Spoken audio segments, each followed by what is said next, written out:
My name is Ethan Palmer. I'm 26 years old, and last week, I ran away the night before my wedding. Not because I was scared of commitment, not because I got cold feet, but because I heard something that shattered 3 years of trust in under 5 minutes. I've always been the kind of guy who believes in giving people chances. Maybe it's the way I was raised by a single mom who worked 2 jobs but still managed to make every birthday feel magical. Or maybe it's just who I am. When I love, I go all in. No half measures, no second guessing. So when I met Rachel, I didn't hold back. We met at a friend's engagement party. The irony of that not lost on me now, and she was all charm and quiet smiles. We clicked fast. I thought I'd found my forever. 3 years later, we were engaged. 6 months after that, we were planning a wedding. Oh, and in the middle of all that, we had twin girls. Unplanned, yes, but I never hesitated. Rachel, on the other hand, she didn't want to keep the pregnancy.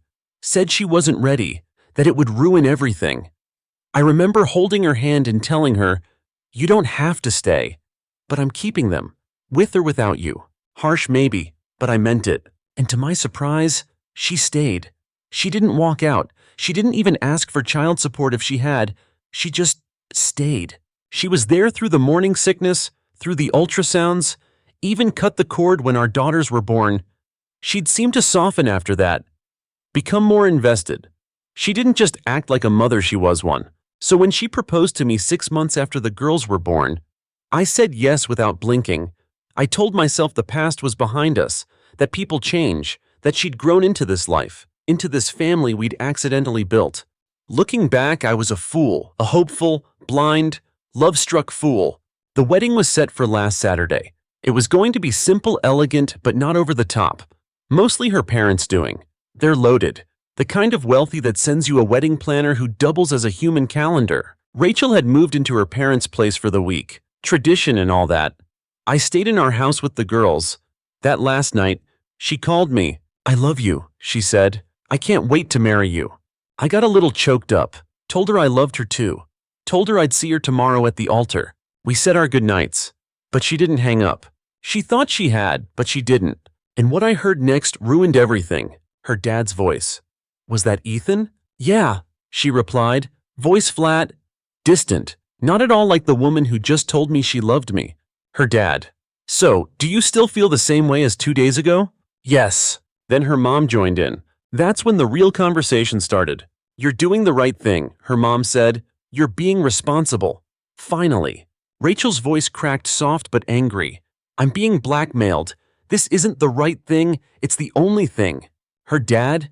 "Nobody's forcing you to marry someone you don't love. But if you walk away, you're out. We're done."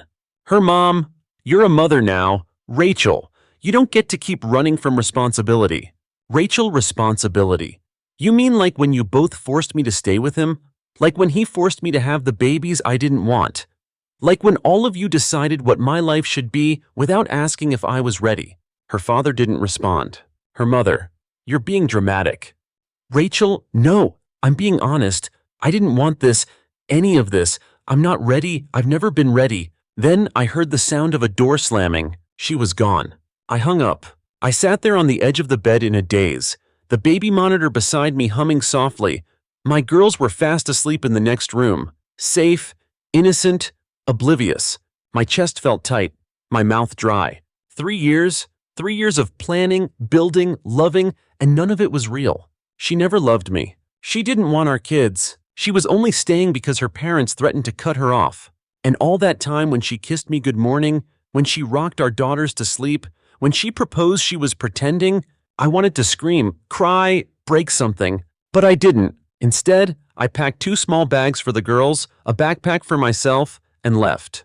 No note, no calls, just silence. I drove out of town to a cheap hotel, using the spare credit card I'd kept hidden for emergencies. The girls woke up halfway there, fussy and confused. I fed them, changed them, held them, told them it was all going to be okay, that Daddy had them, that they were safe. They didn't understand the words, but they seemed to feel them. The next morning, the day of what was supposed to be my wedding, I sent a single text to my family and closest friends. "The wedding is off. Please don't reach out to Rachel or her family. I'll explain later." Then I turned off my phone. That day, I didn't wear a suit, I didn't stand at an altar, I didn't kiss a bride. Instead, I played peekaboo with my girls on a hotel bed, watched cartoons on mute, and ate takeout while trying not to cry into my chicken tenders. It wasn't the day I'd imagined, but it was honest. And right now, honest is all I can ask for. The day after the wedding that never was, I drove back to town. I'd left in the dark without saying a word to anyone, but now I had to face the wreckage. There was a house full of our things, a nursery with 2 cribs, toys and bottles and clothes. My daughters needed diapers, formula, everything, and I needed to move on. I dropped the girls off with my parents. They didn't ask questions, just hugged me tighter than they ever had. My mom's eyes said everything her mouth didn't. My dad, always a man of few words, clapped my shoulder and said, "You did the right thing, son." That nearly broke me. When I pulled into our driveway later that day, Rachel was already there, standing on the porch, pacing like she was waiting for a package that never arrived. She looked like she hadn't slept, hair a mess, eyes puffy. The moment she saw my car, she ran toward it. I stepped out, and before I could say anything, she started speaking fast and frantic. "Where were you, Ethan? I've been calling and texting, and why didn't you show up? Do you have any idea what you've done?" I didn't answer. I just looked at her, hollow and quiet. She kept going. My parents were humiliated. Everyone was asking questions. I didn't know what to tell them. "You could have at least said something instead of just disappearing." I opened the trunk, pulled out a box of baby things. "Don't you have anything to say?" she snapped. I set the box on the porch and finally looked her in the eye. "I heard you, Rachel." She froze. "What?" That night, the phone call. You didn't hang up. Her mouth opened, then shut. Color drained from her face. I heard everything. "You don't love me. You never did. You don't even want our kids. You were going to marry me because your parents threatened to cut you off." She looked down, then away. "Ethan, it wasn't like that." "Yes," I said, voice calm, flat. It was exactly like that. For a second, she looked like she might cry, but instead, she nodded slowly. "I didn't know you were still on the line. That much is obvious." I didn't wait for more lies. I walked past her into the house, grabbed my laptop, important papers, some clothes for the girls. She stood outside, silent. I packed in 20 minutes. When I came out, she was still there. "I never wanted to hurt you," she said softly. "You did?" She swallowed. "I thought I could make it work.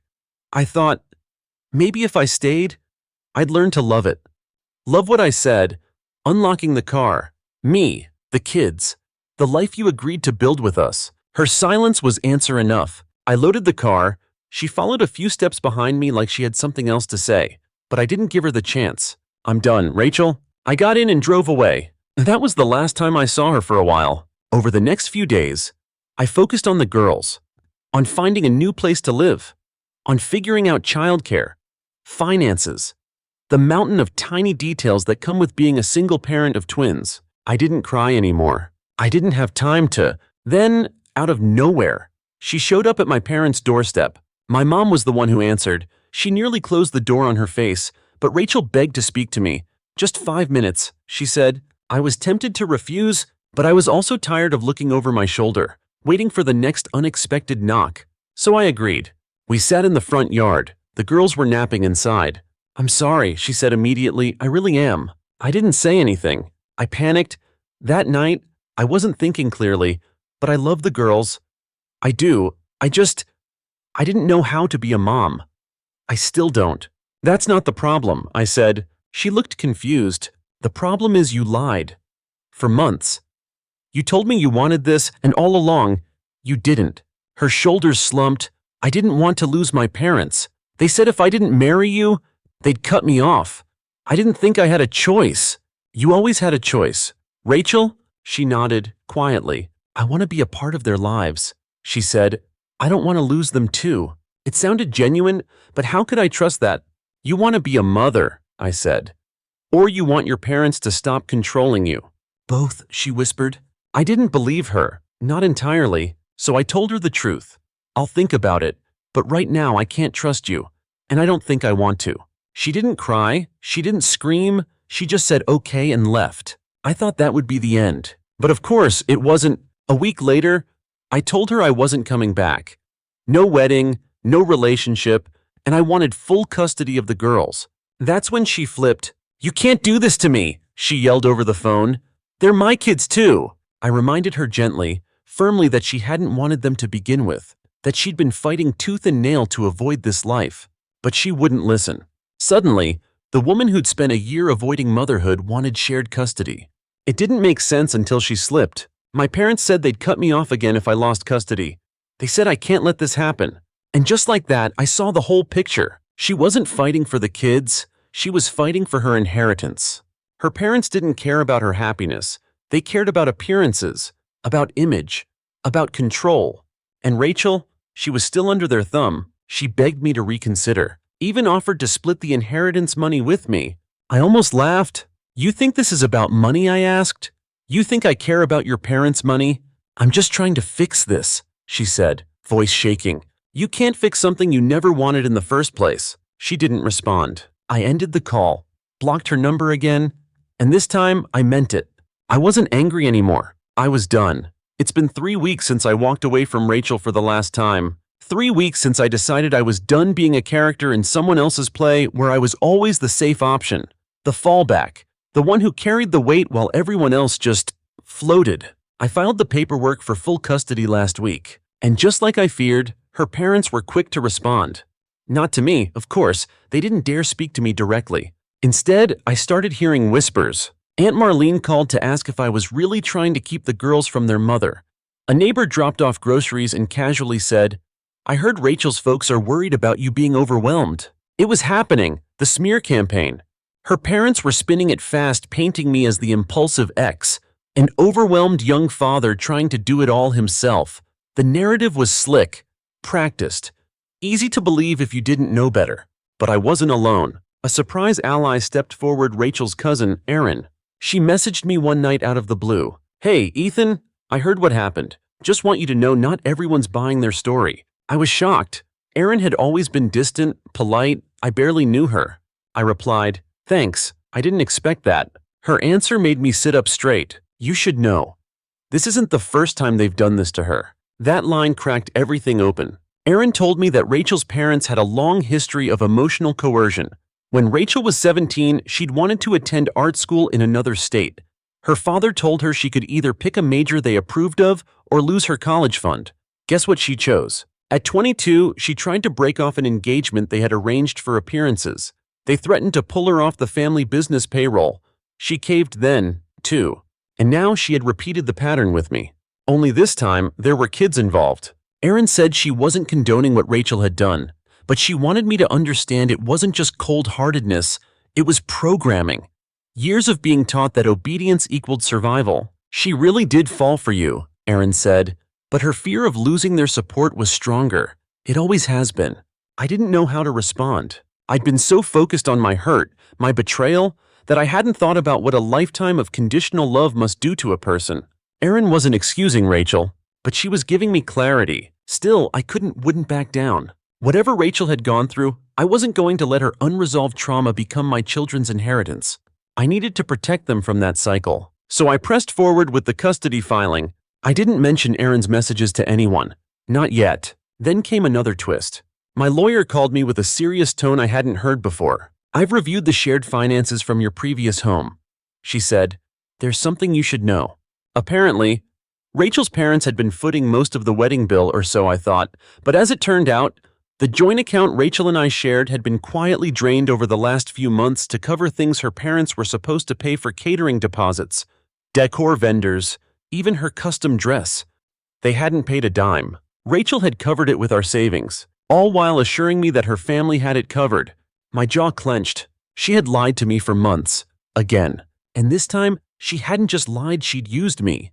She knew the wedding was a farce. She knew she didn't love me, but she still emptied our shared account to fund her parents' charade. I asked the lawyer if this would help my custody case. She said absolutely. "It shows a pattern," she said. "Emotional manipulation, financial dishonesty, lack of stability. Judges don't love that." I thanked her and hung up. I sat in silence for a long time, trying to decide what I felt. It wasn't anger anymore. It wasn't sadness either. It was a kind of grief for a relationship that had been built on such uneven ground from the start, and I hadn't even known it. That night, I opened a new document on my laptop. I started writing everything down from the moment Rachel told me she didn't want kids, to her sudden about-face during the pregnancy, to the overheard phone call, to the lies, the manipulation, and now this, the theft of our savings. It wasn't a Reddit post. Not yet. It was a record. A truth I needed to preserve in case I ever doubted myself again. Or worse, if my daughters ever asked me one day why their mother wasn't in the picture. I wanted to be ready. I wanted to be able to say, this is what happened, and I did everything I could to do right by you. The next day, I got a call. Not from Rachel, from her father. I didn't pick up. He left a voicemail, formal and tight-lipped. "Ethan, we need to have a conversation. It's in everyone's best interest. Call me back." I didn't. Instead, I forwarded the voicemail to my lawyer. She told me to keep all future communication documented. The pressure was building. They knew I had evidence. They knew I had a case. But they still thought they could talk me out of it. They didn't understand yet I wasn't that version of me anymore. The agreeable one. The peacemaker. That guy was gone. I was a father now, and I was done playing their game. A few days after Rachel's father left that voicemail, I got served. Her parents had filed a petition for grandparent visitation rights. Not custody, not shared guardianship, visitation. They wanted legal access to the girls. My stomach dropped when I read the document. This wasn't about love or bonding with their granddaughters. It was control dressed up as concern. They were trying to wedge their way back into our lives through the court system, and they were doing it under Rachel's name. I knew it instantly because the paperwork listed her address, and the signature on the final page was hers. So she'd folded again. She had told me she wanted peace, that she'd leave us alone. Now, just weeks later, she was helping her parents drag me into court. That was the last straw. I called Erin. "I need to know the truth," I said. There was a long pause on the other end before she answered. They told her they'd cut her off again, she said, but this time, they didn't just threaten to remove her from the will, they told her they'd expose every personal secret she ever confided in them. Her teenage rebellion, the time she was hospitalized for anxiety, even her journal entries. They have copies. Ethan, they're insane. I closed my eyes. They said if she didn't help them get visitation rights, they'd destroy her. So she chose them. I said quietly, "No," Erin said. "She chose fear. She's never known anything else." But it didn't matter anymore. I had daughters to protect. I turned everything over to my lawyer, the financial records, the voicemail, the savings account theft, the background on Rachel's coerced choices, and we prepared. When the hearing came 2 weeks later, I showed up with my lawyer, documents in hand, head held high. Rachel was there too. So were her parents. They looked smug, like they expected me to crumble under the pressure. Rachel couldn't even look me in the eye. The courtroom wasn't packed, just a few observers and the bailiff, but it felt like a coliseum. The judge, a stern woman in her 60s, reviewed the files before anyone spoke. I watched her expression tighten as she read through the submitted evidence. My lawyer went first, laying out the story. Rachel's initial opposition to the pregnancy, her sudden reversal after threats from her parents, the overheard conversation, the use of our joint funds for a sham wedding, and now, the grandparents filing for visitation while bypassing any discussion with me. The judge raised her eyebrows more than once. When it was Rachel's family's turn, their lawyer spun the usual narrative: family values, continuity of relationships, the girls needing their maternal heritage, blah blah blah. But the judge was sharp. "Miss Morgan," she said, addressing Rachel directly, "do you wish to have consistent visitation with your children, independent of your parents?" Rachel hesitated, looked at her father, then down. "No, Your Honor." Her father twitched. The judge noticed. "And are you aware that your parents filed this petition in your name?" Rachel glanced at her mother, then nodded weakly. "Yes." That was it. The moment everything unraveled. The judge leaned forward. Her voice was cold, clear. "This court is not a tool for manipulation. What I see here is a pattern of coercion not in the best interest of these children." She denied the petition. Flat out. No visitation, no court-ordered access, nothing. I didn't smile. I didn't gloat. I just exhaled a long, quiet breath I hadn't realized I'd been holding for a year. Rachel looked like she might cry. Her father, he was furious. He stood up abruptly, only to be told by the judge to sit back down or be removed.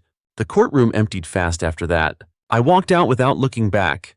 Rachel followed me into the parking lot. "Ethan," she called out. I stopped. She looked smaller than I'd ever seen her, like someone who'd just watched a fragile version of her life shatter. I didn't know they filed it under my name until it was already done. I swear, and when I tried to back out, they threatened to cut me off again. I didn't know what to do. You could have told me. She was quiet. You could have warned me. I continued, but instead, you let me walk into that hearing not knowing what I'd face. She didn't try to defend herself. I'm not angry anymore. Rachel, just tired. Tired of watching you bend to people who don't care about anyone but themselves. She nodded, tears in her eyes. I'm sorry. I believed she meant it. But I also knew it didn't change anything. I'm moving out of state, I said. Soon? Her eyes widened. Where? A few hours north, smaller town, better schools, closer to my cousin's place. I'll have more support. She didn't speak. I'll leave the forwarding address with my lawyer. If you ever decide to stand on your own, really stand, you know how to reach me. But until then, I don't want you near them. Or our kids. She opened her mouth like she wanted to protest, but then stopped. I understand, she whispered, and then she turned and walked away. 6 months have passed since that courtroom showdown. I didn't expect life to change so quickly, or so quietly. After I moved, things started to fall into place, not because I had everything figured out, but because I finally stopped trying to fix what couldn't be fixed. The girls adjusted better than I expected.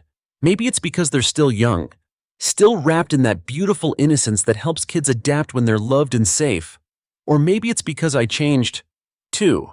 I became calmer, more present, more aware of what they needed from me, not just as a dad, but as the constant in their lives. The new town is peaceful. There are trees lining every block, and the air smells like possibility. We live in a modest 2-bedroom apartment above a flower shop run by an older woman named June, who's basically become an honorary grandma to the twins. She brings over muffins on Saturdays and insists they call her Miss June, even though we all know she loves being called Grandma. Work is steady. I still freelance online, mostly writing content and managing some web projects. It's not glamorous, but it pays the bills. And I get to be home with the girls most of the time. That's what matters. I also started therapy. For the first time in my life, I sat down and said things out loud I didn't even know I'd been carrying. Like how I always felt like I had to prove my worth. Like how being the responsible one in my family wasn't praise, it was pressure. Like how loving someone who's been broken by others can sometimes break you too, if you're not careful. My therapist asked me a question that still echoes in my head.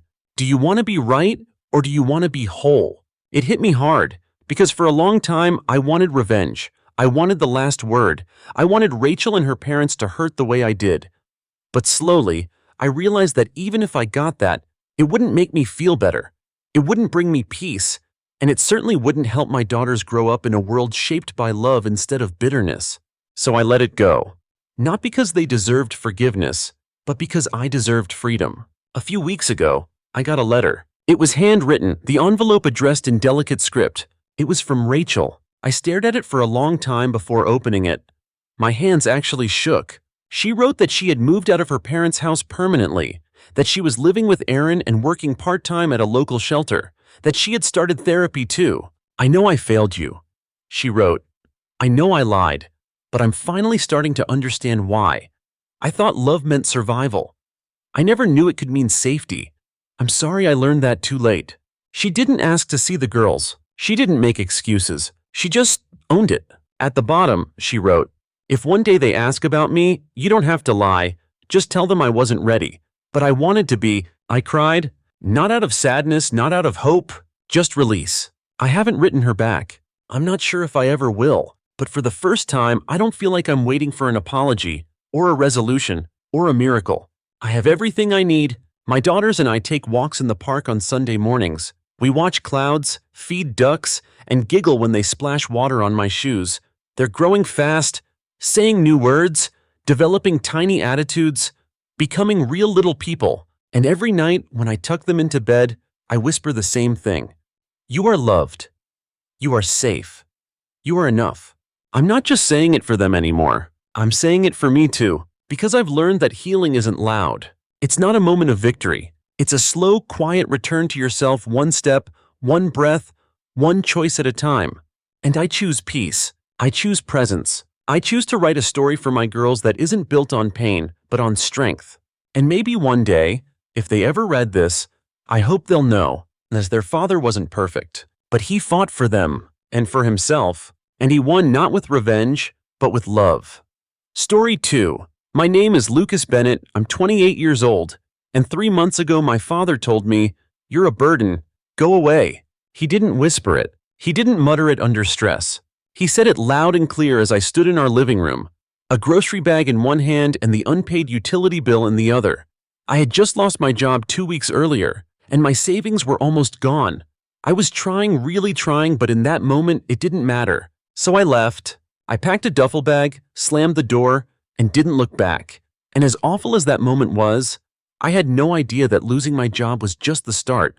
It was the first domino in a chain reaction that would unravel everything I thought I knew about my family and about myself. For most of my adult life, I was the good son, the responsible one.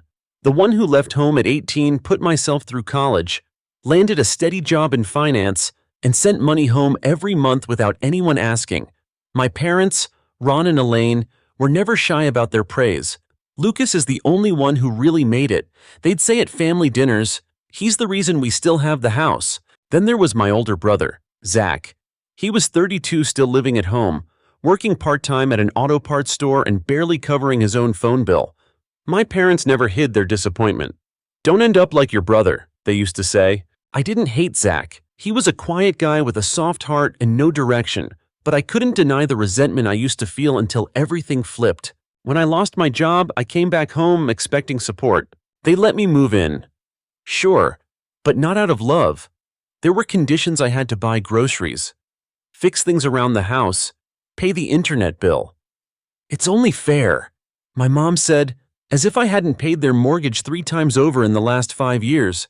I agreed. I didn't want to be a burden. At first, I thought it would be temporary. A few months, tops, but the job search dragged. Interviews went nowhere. My old industry had downsized hard, and I was either overqualified or ignored. The rejections hit harder each day, and slowly. The warmth in the house faded. The passive comments started first. "These bills don't pay themselves." Mom would sigh. Dad grumbled louder with each passing day. Then came the comparisons. "At least Zach pays rent," Dad said one night, not even looking at me. I wanted to shout that I'd paid more than rent for years, but I didn't. I stayed quiet. The only one who didn't treat me differently was Grandpa Walt. He lived with us, confined to a small room at the back of the house. He was in his 80s, frail, but sharp as ever. "You still check in on me, Luke," he said one night as I helped him adjust his blankets. "Your mom and dad don't even come by unless something's broken." I smiled, brushing it off. "It's nothing." "Grandpa," he looked at me, voice softer now. "It's not nothing. You've got heart. More than most." Then he said something that stopped me cold. "When I go, I want you to have whatever I leave behind." I thought he meant something small, a ring, a keepsake, a few $100 tucked away. My parents always said he had no savings left, that his medical bills drained everything. I never expected it to matter. 3 weeks later, he passed away. He died in his sleep, quiet and peaceful. I was the one who found him. My parents didn't cry. They complained. "Now we've got to deal with the funeral," Dad grumbled. The day after the burial, I sat across from my father at the kitchen table, still in my suit. I thought he might finally ask how I was holding up. Instead, he slid a folded note toward me. "Starting next month, you pay rent, no exceptions." I blinked at him. "I'm still unemployed." "Not my problem," he said without a shred of sympathy. "You've been here long enough." I told him I couldn't afford it. That's when he leaned back and said it. "You're a burden. Go away." My mom stood in the hallway, arms crossed, silent. Zach helped me pack that night. He didn't say much, just looked ashamed. As I closed the trunk, my mother gave me a single nod. Dad didn't even come outside. I drove off with no job, no home, and a balance of $83 in my account. For the next month, I bounced between friends' couches, applying to every job I could find: retail, delivery, admin work. Nothing landed. I sold my TV, my gaming console, my watch. Zach checked in occasionally. "They don't mention you," he said once. "It's like you never existed." Then one day, I got a call from a number I didn't recognize. "Mr. Bennett," an older voice asked. "This is Henry Graves, attorney for your late grandfather." I froze. "Yes, "We need you to come in regarding Mr. Walter Bennett's estate." I almost laughed. Estate. But I had nothing else going on, so I agreed. The next day, I walked into a law office that looked like it belonged on a magazine cover. Mahogany walls, glass doors, leather chairs. Mr. Graves met me with a folder and a firm handshake. "Your grandfather left you everything," he said. I blinked. Everything? His savings, his home, his investments, approximately $760,000 in total assets. I sat there stunned, staring at the folder like it might explode. I had no idea Grandpa had that kind of money. No one did. And instead of leaving it to his son, my father, he left it to me. I walked out of that office not just with a checkbook, but with clarity. I knew exactly what I had to do. I didn't go back to the couch I'd been crashing on.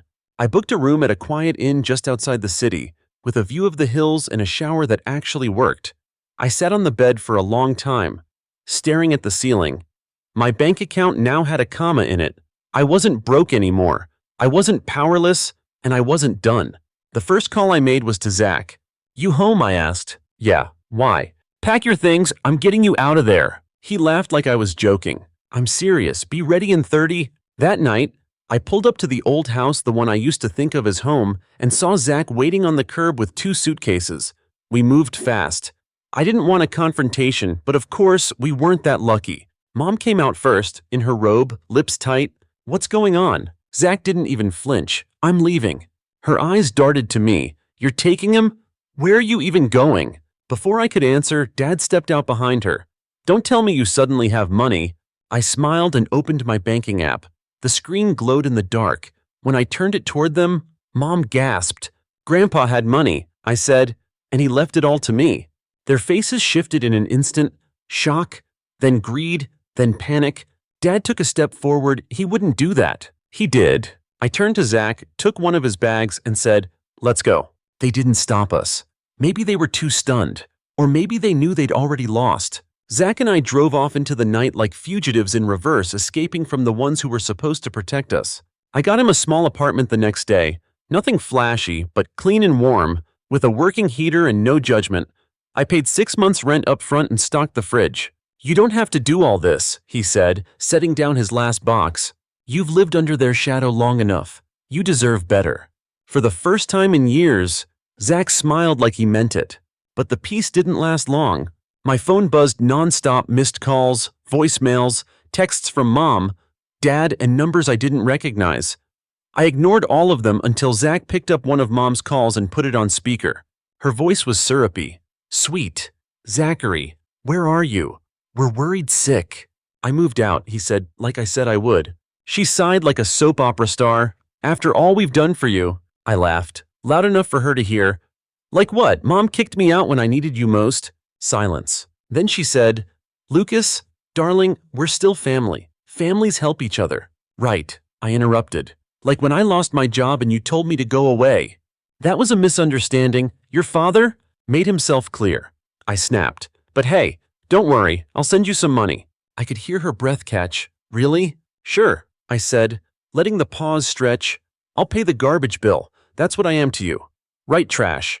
She started to say something else, but I ended the call. Zach was doubled over laughing.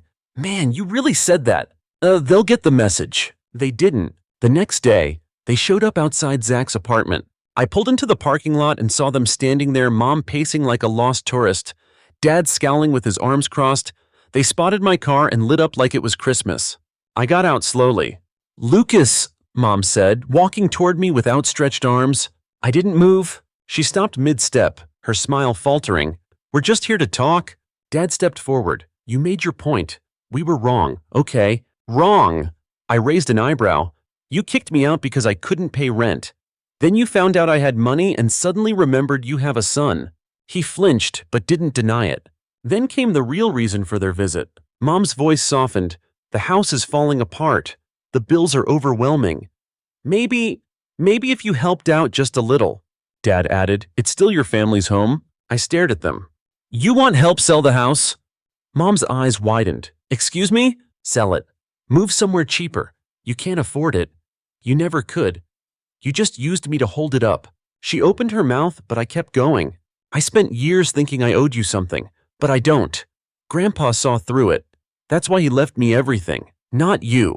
I turned and walked away. They didn't follow. That night, Zach and I shared takeout in his new place. We didn't talk about them. We didn't have to. But they weren't done. 2 days later, my mom posted a long, dramatic rant on Facebook. She wrote about how her ungrateful son had abandoned his poor, struggling parents, how I was living in luxury while they suffered. She left out the part where they kicked me out. She made it sound like I was a millionaire who turned cold the minute I got a taste of wealth. The comments rolled in. Distant relatives I hadn't heard from in years chimed in. Such a shame. You raised him better. One even said, maybe money really does change people. Then one comment stood out from Uncle Rick, my dad's brother. Didn't you kick Lucas out? Her response. Lucas chose to leave. We begged him to stay.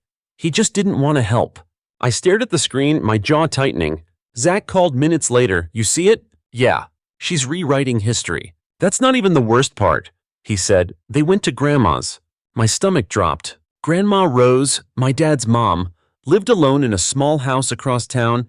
She wasn't rich, but she had a little saved and a lot of pride. She never liked Mom much, and she loved me. If they were looking to manipulate someone, she'd be their next target. I grabbed my keys. Meet me there. When I walked into Grandma's kitchen, they were already there.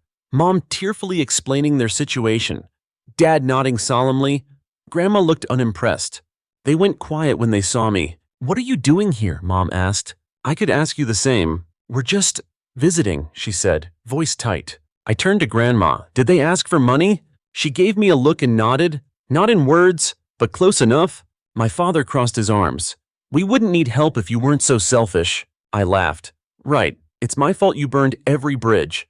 Mom stepped forward. We are your parents. You owe us. I met her eyes, calm, clear, done. I don't owe you a thing. She looked like I slapped her. Before they could say more, Grandma stood up.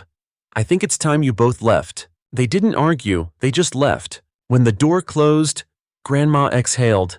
They won't stop. Lucas. I know, but I was ready. I just didn't know how far they'd go. Then another. I thought things might finally calm down, but I should have known better. My parents weren't the kind to accept defeat, especially not from their own child. I'd blocked them both on every platform. I told Zach to do the same, but they found ways around it: fake profiles, mutual friends, even anonymous texts. Zach got one from a number that just said, "Tell your brother to come to his senses. Family is forever." He deleted it without replying. I tried to focus on the good. I finally had breathing room. Zach was thriving in his new place, cooking real meals, even looking into trade school. Grandma and I talked more, and she never once asked for anything, just wanted to know I was okay. But underneath it all, I could feel something brewing. Then, one night, everything changed. I got home around 10 p.m., tired from a meeting with a financial advisor. I had finally started sorting through Grandpa's assets: real estate, stocks, bonds, all legit. It was overwhelming, but exciting.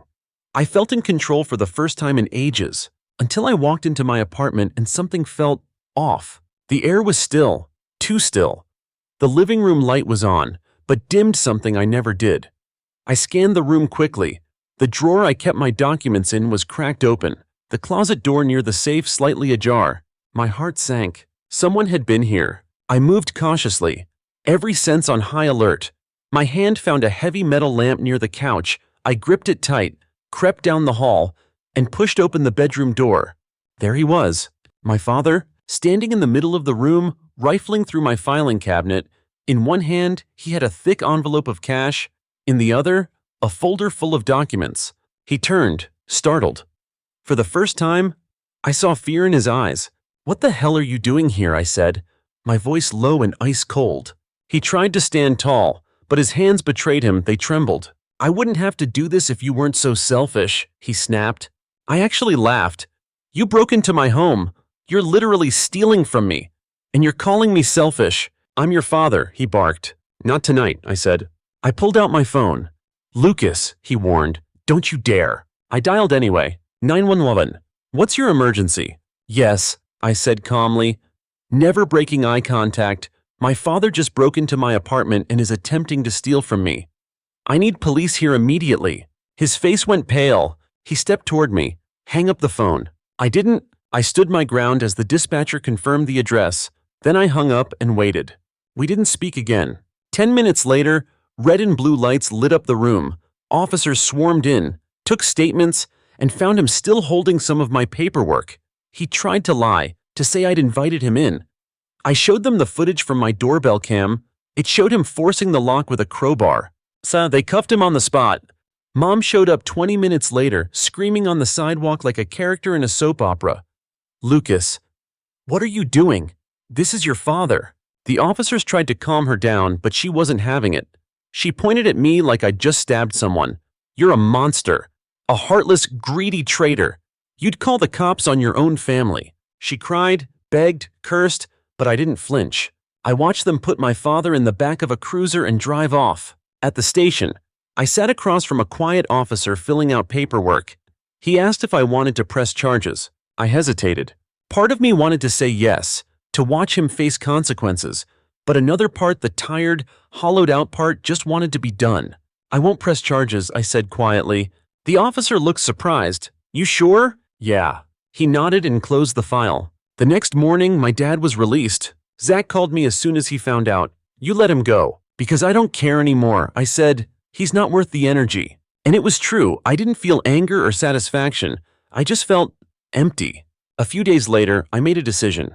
I packed up everything, canceled the lease on my apartment, rented a moving truck, told Zach and Grandma my plan. "I need a fresh start," I said. They understood. I moved to a coastal town 2 states over. Small, peaceful, no drama, just ocean, quiet streets, and a rented cottage where I could hear the waves from my bedroom. I didn't tell my parents. I didn't say goodbye. For the first time in my life, I didn't owe them an explanation. I cut ties, not out of revenge, but because I wanted peace, and for the first time in years, I finally had it. Life by the coast wasn't glamorous. It wasn't packed with milestones or selfies or grand announcements. It was quiet, simple, clean, and that's exactly what I needed. Most mornings, I'd take a walk down the beach before sunrise. Just me, the sea, and the sound of waves slapping against the shore. For once, I felt like I could breathe no guilt, no manipulation, no waiting for the next demand to come crashing in. I took on freelance work enough to pay the bills and still have time to rest. I cooked for myself, planted herbs on the windowsill, fixed things around the house. I was healing in ways I didn't even know I needed. Zach visited twice a month. Sometimes Grandma came too. We'd sit on the porch, sip iced tea, and laugh. Real laughter. No tension, no hidden expectations. I thought I was finally out of the storm, but storms don't die that easy. 3 months after I moved, I got a letter in the mail. It was from a law firm, not mine. The name on the envelope was familiar. I opened it slowly, already feeling a knot in my gut. Inside was a formal request from my parents. They were suing me for unjust enrichment, claiming that because they had invested in me during my upbringing, housing, food, education, they were entitled to a portion of the inheritance I received from Grandpa. I stared at the page in disbelief. They were trying to take me to court for being their son. I called Zach. "They've lost it," he said after I read the letter out loud. "That's beyond petty." "It's desperation," I said quietly. "They burned every bridge and now they're trying to build one with my money." The next day, I got in touch with my attorney. Miles, an older, sharp-eyed man who didn't tolerate nonsense. After reading the letter, he gave a dry chuckle. "This won't hold up. They don't have a case. I don't want to see them in court," I admitted. "Then we make the first move," he said. "We file a counter motion to dismiss with prejudice. If the judge accepts, they can't sue you again for this. Do it." And he did. Weeks passed. My parents tried to reach out, emails, letters, calls from random numbers. I didn't respond. Then one morning, Miles called. "It's done. Case dismissed." Judge saw right through it. I exhaled for what felt like the first time in weeks. Later that night, Zach called to celebrate. But then he went quiet. "There's something you should know," he said. "What?" "They sold the house." I sat up. "What?" "They didn't tell anyone, but a friend of mine saw the listing. It's already sold. They're moving out next week." I couldn't believe it. After all their begging, all their pride and posturing, they had finally let it go. "They're not doing well," Zach added. "Dad's not working. Mom's been off. They're staying in a small rental now, barely scraping by." I didn't feel joy. I didn't feel revenge. Just clarity. Actions have consequences. That's all this was. The next few months went by fast. Zach finished his first certification course. He got a job at a local repair shop. Nothing flashy, but he was proud and I was proud of him. We started planning a trip together, something we never had growing up. A road trip down the coast, no agenda, just freedom. Then came the last letter. This one wasn't from a lawyer. It was handwritten, on plain white paper, from my mother, Lucas. You probably won't read this, but I had to try. We lost the house. We lost a lot more, too. Your father's been sick. He won't admit it, but I see it. I see everything now. I know we hurt you. I know we failed. I was angry, scared, proud, all the wrong things, and I let that poison everything. But you were right. We used you. We leaned on you. We abandoned you when you needed us most. I don't expect forgiveness, but I hope one day you find peace. Mom, I read it 3 times. I didn't cry. I didn't shout. I folded it neatly and tucked it in a drawer. That night, I sat on the beach and watched the stars blink awake one by one. They were struggling. They were paying for the choices they made. But I wasn't angry anymore. I was tired. And done. So I wrote back, Mom, thank you for the letter. I believe you meant it. I really do. But peace isn't something I can give to you. It's something I had to earn by walking away. I hope you find yours, Lucas. I didn't send money. I didn't offer a visit. I just mailed the letter and went back to my life. Weeks turned into months. The ocean grew familiar. The walks, the work. The silence, they healed me in ways I hadn't expected. I wasn't the golden son anymore. I wasn't the provider. I was just Lucas. And for the first time in my life, that was enough. Story 3. Growing up, my dad always said family was everything: loyalty, unity, tradition. But as I got older, I realized what he really meant was, do what I say or you're out. My name is Darren. I'm 34, married to Tessa, and we have 2 young kids, Max and Lily. I'm the eldest of 3 siblings. My sister Chloe, 2 years younger, was always the perfect one. She could do no wrong. No matter how badly she messed up, I, on the other hand, was the fixer, the go-to guy, the one who bailed everyone out. I covered for Chloe when she crashed Dad's car. I paid off her credit card debt when she was drowning. I even helped her through her messy divorce financially and emotionally, but when she asked me to fund her daughter's entire college tuition, 20 grand, I didn't have. That was it. I love my niece, I told her, but I've got my own family to care for. She didn't take it well, and neither did Dad. He saw my refusal as betrayal, not just of Chloe, but of the family code. It didn't matter that I'd already done more than anyone else. In his eyes, I had turned my back on them. So when he invited us to a dinner party for my stepmom's birthday, I took it as a white flag, a peace offering. Maybe this was his way of saying, let's move past it. I was wrong. We arrived at the house just before 6. The dining room was full of people, laughter, and the smell of garlic bread and roast beef. My stepmother's favorite. Everyone acted like things were normal, fake smiles, polite hellos. Dad opened the door. He didn't smile, didn't greet the kids. Instead, he folded his arms and said the words that would flip my entire world upside down. Your children have no place in my house. At first, I thought I'd misheard. Max was holding my hand. Lily stood close to Tessa, clutching her stuffed bunny. Their eyes were wide, confused. Come again, I asked, stunned. You made your choice when you refused to help Chloe. Dad said, now we have to find that money elsewhere. I stood there, speechless. My stepmom smirked behind him. Actions have consequences, she said. Chloe didn't even look at me. Neither did my cousins. Not a single person in the room spoke up.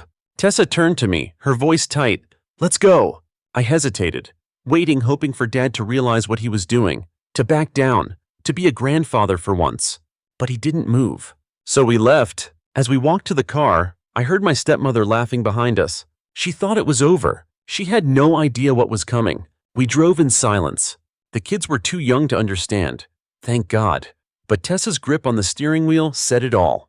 They really kicked us out, she said finally, over money, over Chloe. I didn't answer. I just pulled out my phone and called the one person I knew would get at my grandfather. Henry. He answered on the second ring. Darren, everything okay? No, I said, Dad just kicked us out. A pause. Where are you now? Driving. We don't know where to go yet. Come here, he said firmly. You, Tessa, the kids, my house has room. I didn't realize how much I needed to hear that until he said it. And when we got to Grandpa's, he was waiting on the porch with his cane in hand and a scowl on his face. "Your father's a damn fool," he muttered, holding the door open. "Get inside." That night, he listened to everything. No judgment, just quiet understanding. When I told him my idea how I planned to take back control of my life and my family, he didn't hesitate. "I like it," he said. "Let's make them wish they never crossed you." Tessa raised an eyebrow. "You're okay with this?" Grandpa leaned back in his chair. "They want to play games, fine. Let's make sure they lose." The next day, I got to work. I started calling relatives Aunt Janice, Uncle Ron, Cousin Mateo. I told them what happened. I didn't exaggerate. I didn't need to. "They kicked out your kids," Janice asked, horrified. "They threw you out over Chloe's tuition," Mateo said, stunned. One by one, they responded the same way. By the end of the day, I had something better than revenge. I had solidarity. We were planning a family trip in December, a full week. Beachside resort. I'd quietly booked the location in advance, just in case. Now, nearly everyone wanted in. Everyone except Dad and his loyal circle. When Chloe found out, she called immediately. "You serious?" she hissed. "Completely," I said. "You didn't invite Dad." "Nope." "He's furious," she said. "He says you're dividing the family. He already did that when he kicked us out." Click. 3 days after the dinner, the phone started ringing like crazy. Texts, calls, emails. From Dad. From Chloe. Even from my stepmother, who hadn't spoken directly to me in years. I ignored them all. Tessa smirked as my phone buzzed on the table again. Going to answer. "Not yet." Grandpa chuckled from the other side of the room. "Let him sweat." And we did. The kids played in the backyard, chasing bubbles and laughing like nothing had happened. Tessa finally relaxed. Grandpa started teaching Max how to fish. It was peace, something we hadn't felt in a long time. Then Grandma called. She'd always been on Dad's side. Always quiet when he lashed out. But this time, her voice was sharp. "I talked to your father." "Let me guess," I said. "He's mad." "He's livid," she said. "But you know what? I don't blame you." I blinked. "You don't?" "I always knew your father had a temper. But throwing his own grandkids out, that's beyond petty. I never thought he'd be so heartless." I sat back, stunned. I had never expected her to take my side. Apparently, neither had Dad. Because what came next wasn't a phone call. It was war. Dad was relentless. Chloe too. They rotated tactics: anger, guilt, fake concern. But I didn't answer.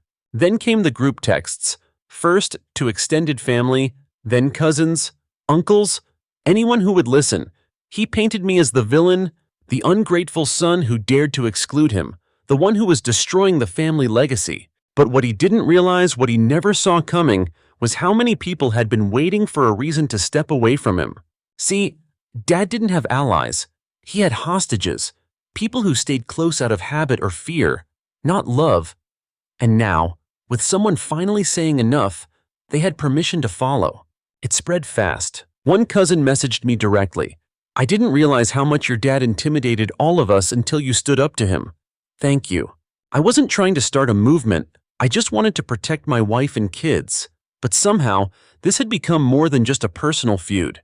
This was a family reckoning. 3 days after I booked the final resort suite for our holiday trip, I got a text from Chloe. "You're making a mistake. Don't let your ego ruin everything." I laughed.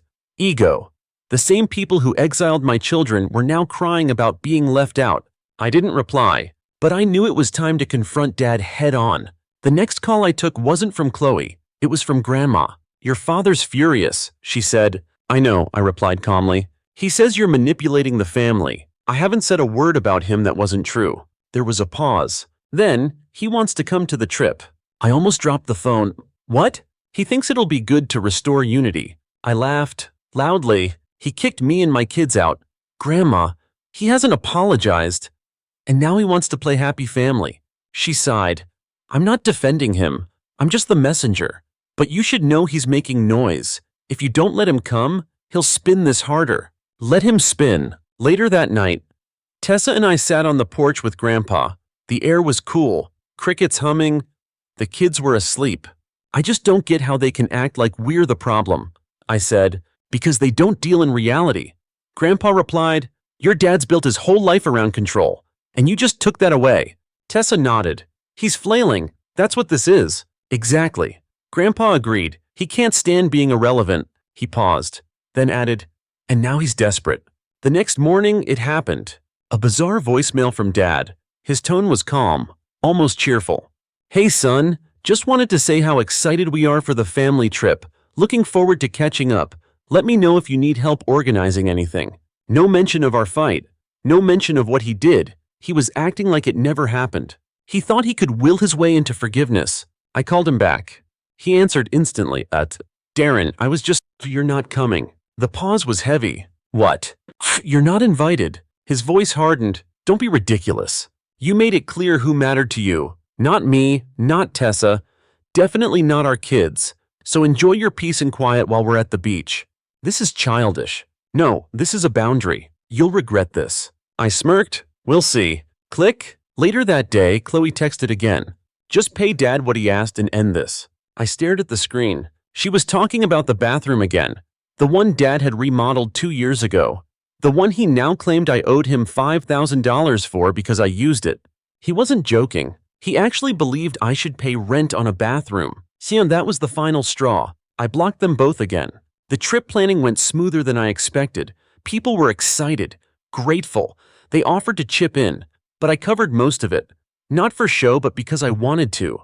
Because this family needed a new chapter. One free from manipulation. A week later, I got a call from my cousin Sam. You won't believe this, he said, laughing. Try me. Your dad just tried to book the same resort. Same week, same setup. I blinked. What? He's trying to crash the trip. I nearly dropped the phone. But Sam wasn't done. Too bad the place is fully booked. Of course it was. I had reserved every family suite. Dad was out of moves. By the time the trip came around, the mood was light, joyful. We all arrived early, unpacked, shared drinks and stories. The kids ran along the beach, their laughter echoing across the sand. No tension, no guilt, just freedom. And somewhere, my father was pacing, furious, alone, exactly where he put himself. Tessa sat next to me as the sun dipped into the ocean. You think he'll show up anyway, she asked. I shook my head. Even if he did, no one would listen. We clinked our glasses. To peace, she said. To peace, I repeated. For the first time in years, I wasn't scared of what came next. Because whatever it was, I was done being their puppet. The vacation was everything I hoped it would be. Sunny skies, laughter, good food, no awkward silences, no passive-aggressive remarks, just family that wanted to be there. And not a trace of Dad, Chloe, or my stepmother. But peace, like all good things, is temporary when chaos refuses to die quietly. We were 3 days into the trip when Tessa nudged me during breakfast. She was scrolling her phone with a look of disbelief. You've got to see this, she said. It was a screenshot of a Facebook post. Public, long, dramatic. From my father. In it, he painted a masterpiece of emotional manipulation. My own son has cut me out of his life. After everything I've done. After all the sacrifices we made for him. This is the thanks we get being exiled from our family. We're heartbroken. Please keep us in your prayers. I nearly spit out my coffee. Are you serious? I said, blinking. Oh, it gets better, Tessa added, swiping down to show the comments. People I hadn't heard from in years were chiming in. So sorry, Robert. Family should stick together. Can't believe Darren would do that. Hope he comes to his senses. One post from a distant cousin read, wasn't it you who kicked them out? I laughed. But then I saw Chloe's comment. They left because Darren didn't want to help me pay for college. We never kicked them out. That's just the story he tells. Now I was angry. Lying was one thing. Gaslighting was another. I could handle drama. I could ignore accusations. But rewriting reality, that crossed a line. I called Grandma. She picked up after 2 rings. You saw the post, didn't you? She asked before I could speak. Yep. He's lost it, she said bluntly. He's calling anyone who'll listen, trying to fix the damage. By lying.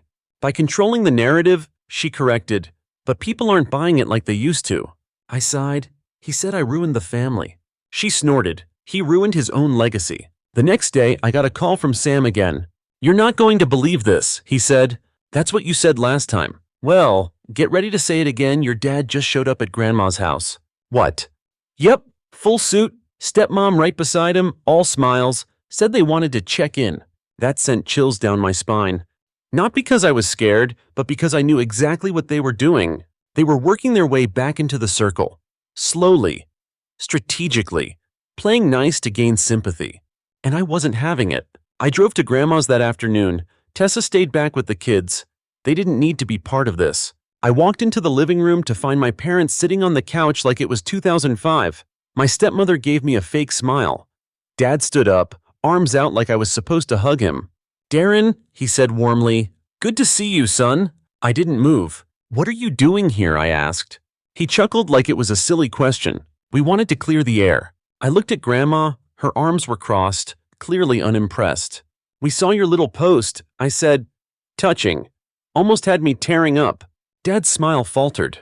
"It wasn't meant to upset you. No, just meant to trash me publicly and see who would take the bait." My stepmother jumped in. "We're family. Things got heated, but we want to move forward." I looked at her. "You laughed while we walked out with our children." She blinked. Dad tried again. "It's time to let go of grudges." "No," I said. "It's time to face consequences." He tried to speak again, but Grandma beat him to it. "You two should leave," she said flatly. They were stunned. "Mom," my dad began. "No, this isn't your house anymore. You don't get to rewrite history in my living room." I didn't say a word as they left. I didn't need to. The tide had turned. The next few weeks were quieter. The Facebook post faded from memory. A few relatives messaged me privately, apologizing for believing it at first. Most of them had seen enough over the years to realize who was telling the truth. Chloe, however, didn't let up. She tried every tactic in the book: anger, tears, begging, threats. She even emailed Tessa pretending to be concerned about the kids' emotional well-being. Tessa forwarded it to me with one sentence, "Nice try." Then came the final straw.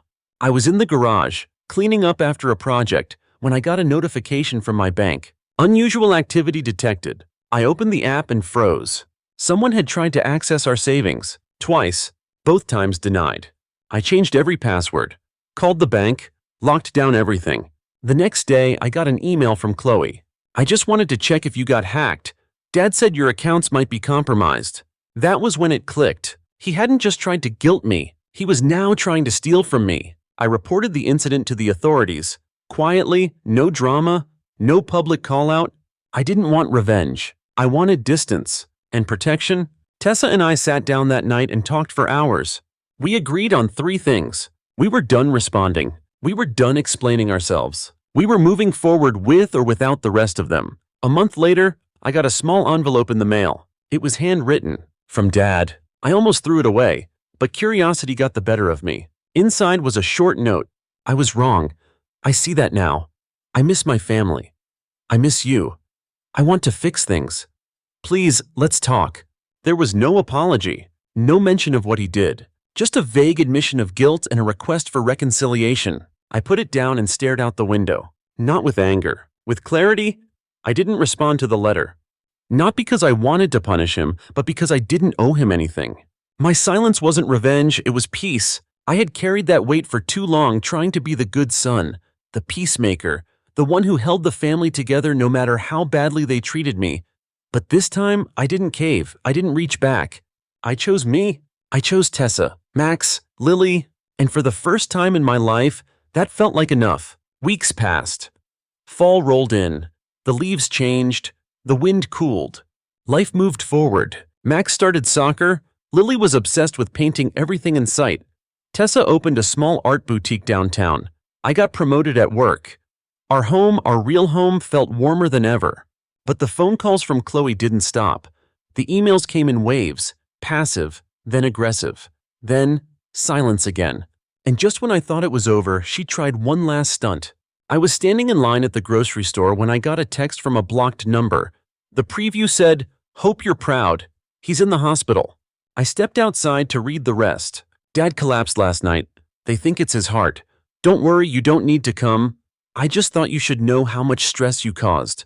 No hello, no update on his condition. Just blame. Tessa saw the message over my shoulder as I stared at it. "You okay?" she asked. I nodded. "Yeah, I'm good." "Want to go see him?" "No," I said, slipping my phone into my pocket. "Not unless he wants to see me. And if he does, he knows how to say sorry." She nodded and took my hand. We went home, cooked dinner, watched the kids chase each other around the living room. I slept well that night. Dad recovered. Chloe sent another text a few days later. He asked about you, but I told him not to expect anything. You made your choice." And she was right. I did. Grandma called me the next weekend. "He's home now, quiet, still angry. Sounds about right. You want to talk to him?" I paused, then said, "No, I don't think I do." She didn't push. She never did. "I'm proud of you, Darren." That meant more than she knew. In early November, I got a letter. This time, it was from Grandpa Henry. His handwriting was shaky, but still legible. "You've changed this family." It said, "People may not say it out loud, but they see it. You showed them they didn't have to take it anymore. You gave them permission to speak up, and I want you to know no matter what your father says, you did the right thing." I cried when I read it, not because of pain, but because someone finally said what I'd always needed to hear. I had spent so many years being made to feel like the problem, like I was selfish for drawing boundaries, like I was a bad son for refusing to play along. But now, I was proud. Thanksgiving came. We hosted dozens of family members, cousins, aunts, uncles, even grandma. Everyone brought food, everyone brought laughter. No drama, no tension, no fear, and for the first time, the absence of my father wasn't awkward, it was a relief. Tessa pulled me aside during dinner, standing in the kitchen doorway as the kids played with whipped cream and chaos. "You know," she said, this is what family should feel like." I smiled. "Yeah, it really is." Chloe didn't stop trying, but she got quieter. Eventually, even she seemed to accept that the old power dynamics were gone. She sent one last email in December. "You've made your point, you got what you wanted. Just know Dad will never forget this." I never replied, because by then, I wasn't angry, I just didn't care. Christmas was quiet and perfect. Snow fell gently that morning.